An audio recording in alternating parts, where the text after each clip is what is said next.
Hi friends, this is Layla. This morning I want to show you how to create this Easter card. This is a faux stair step card, and it's faux because you don't cut into the card base to create the stair step. It's pretty easy.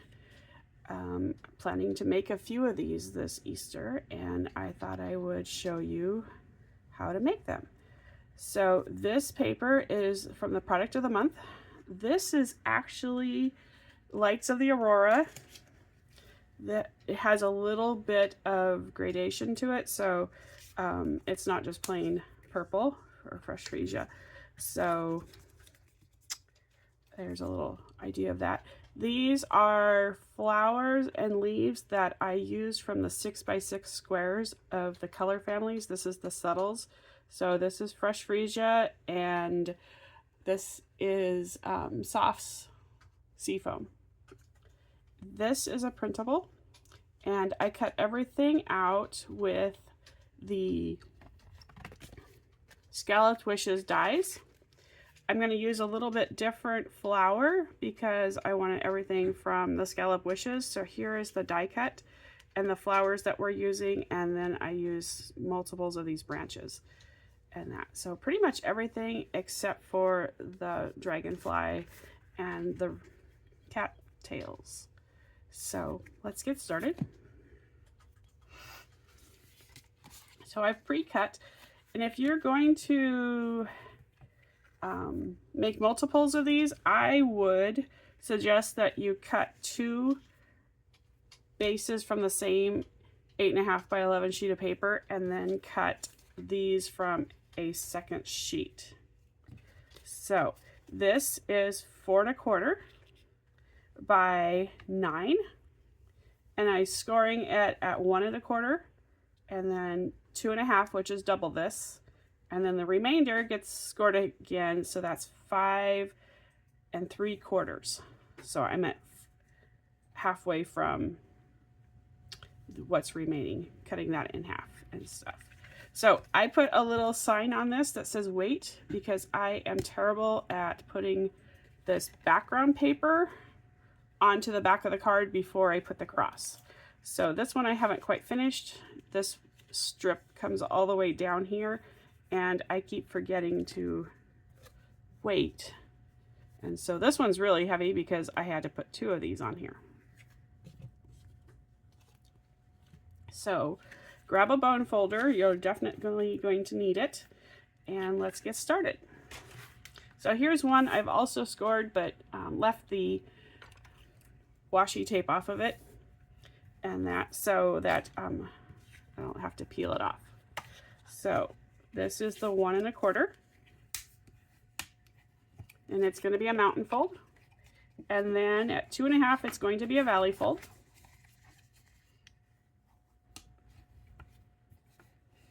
And then at 5 3/4 it's going to be a mountain fold.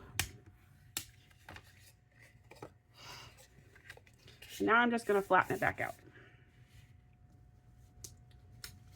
Okay, this is probably the trickiest part of the whole card, and that is because I decided that I wanted a very small white border instead of an 1/8 inch border, and so this is like 1/16 of an inch. So these pieces of paper are 1/8 inch smaller than the original white cardstock.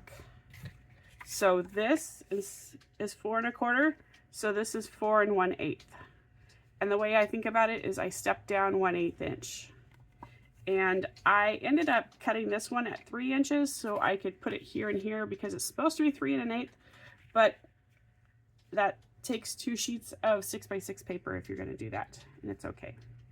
This is 1 1/8 by 4 1/8 because it's 1/8 inch smaller in both directions. So let's just cover that up.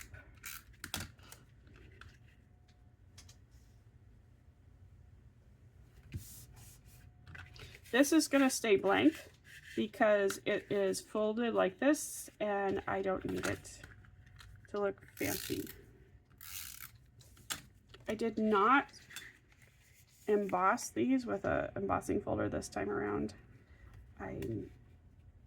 You can, but I just decided not to. Now this is 3 inches. There's a little bit bigger gap down here, so I just lined it up equal all the way around here because I want to save my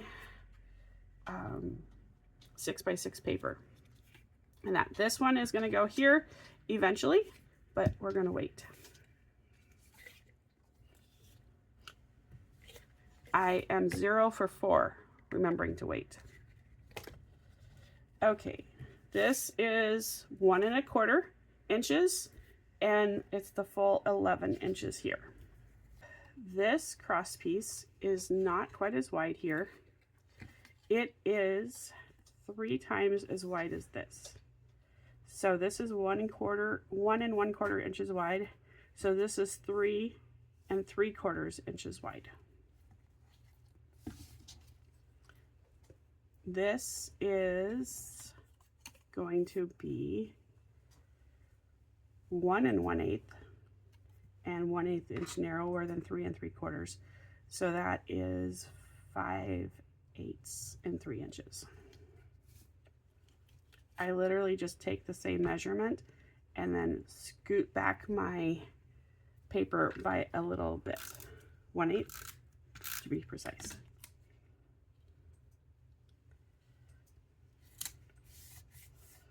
Okay, let's add this. Okay, I had 2 sets of these just in case.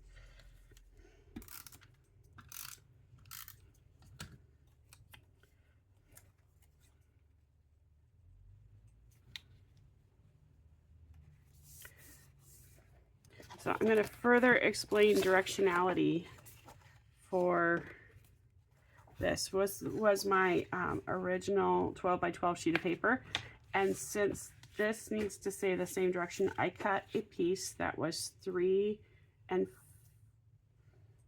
5/8 inch wide for the cross members, and then the rest of it I have been slowly cutting 1 1/8 inch slices this way and then cutting them in half to make 2 front of the crosses.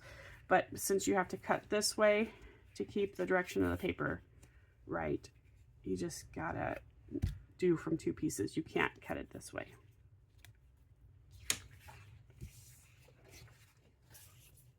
The easiest way to think about this is just to find some paper that doesn't have directionality to it. Okay, so now we're going to add the cross member, and what I am going to do is I'm actually going to use my grid paper, and I am going to count down with a pencil. 1 2 3 4 5. 5 squares is 4 1/4, or 1 1/4. 1 2 3 4 5. 1 2 3 4 5. So that is where my cross is going to go.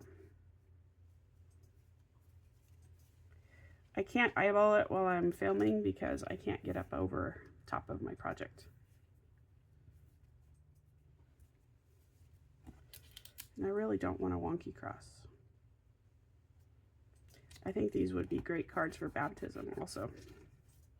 If you're not sure if this is going to stick perfectly, after you've used some dot tape, you can go back in and use some wet adhesive to make it permanent. That's helpful because this is a dimensional card. I'm just going to leave that open. Okay. Now we're going to do the same thing here. And it is going to be attached right here and then eventually back here. So only 1 inch of adhesive. And this time I am just going to eyeball it.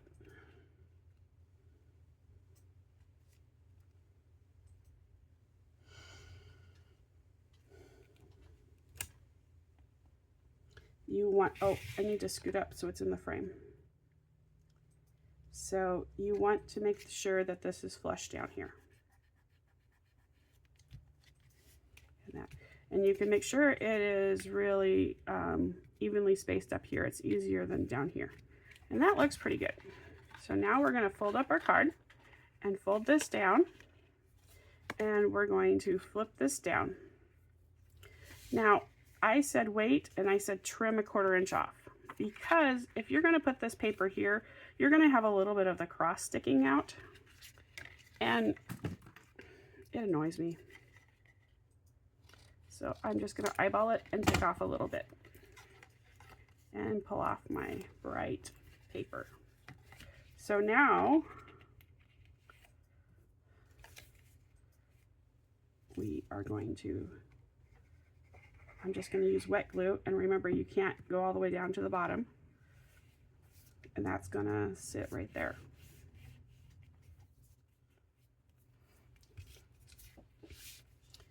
And now I will put the backing on.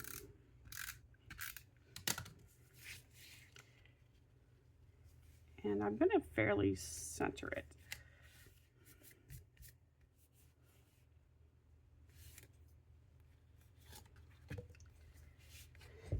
That is how we do our card. Now I'm going to quickly embellish it. I have all of these already pre-cut.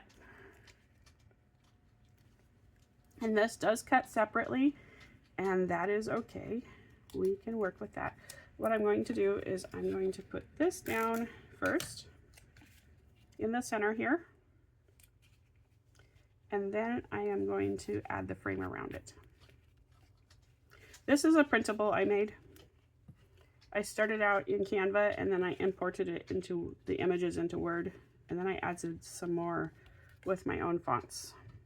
Now, oh, I forgot to say, oh, this is looking pretty good. You can put glue all the way around it, and it's not going to be too much of an issue. I like to use wet glue and just put it on in dots. A dot is stickier and has more staying power than a smear, but it also can cause more trouble. So small dots.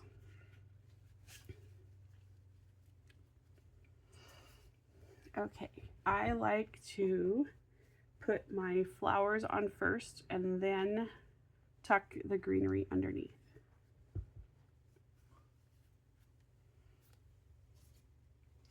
And here's my example. I'm going to use my take your pick tool. If you buy the add-on accessory, there's a smaller point, and that actually works even better. So, well, that one already has some foam on it. Let's just add a little bit more.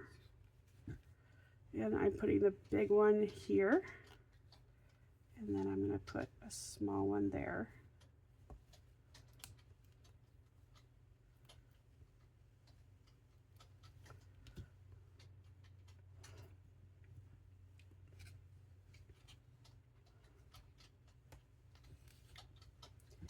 And another big one.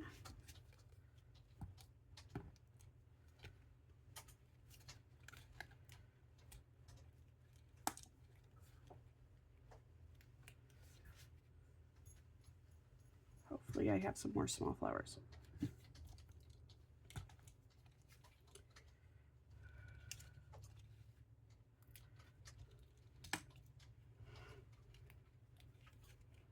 And now I'm going to add some greenery.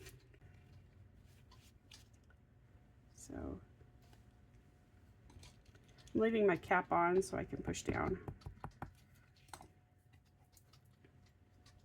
And I have a couple of these.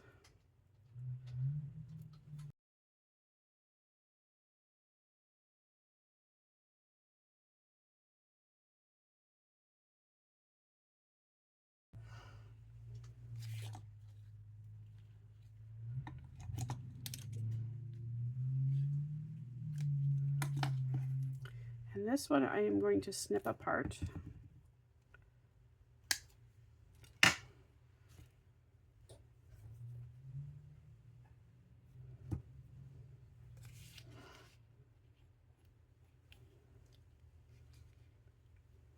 I just got to figure out a way to fit it in there.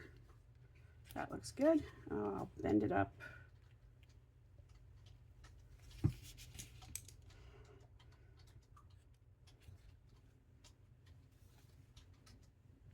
Okay. And I'm using the Lights of Aurora gems, which are called Frosted Iridescent Dots, for the embellishments here. And I recently figured out how to use this tool. So for picking up these gems, you push, and it's kind of a scooping action. You're not trying to go under it, you're just trying to push it along until it releases. Wish somebody had taught me that 2 years ago when I started Stampin' Up. Okay, here is my card, and I hope you enjoy this tutorial. Like and follow for more tutorials along the way. Thanks for watching.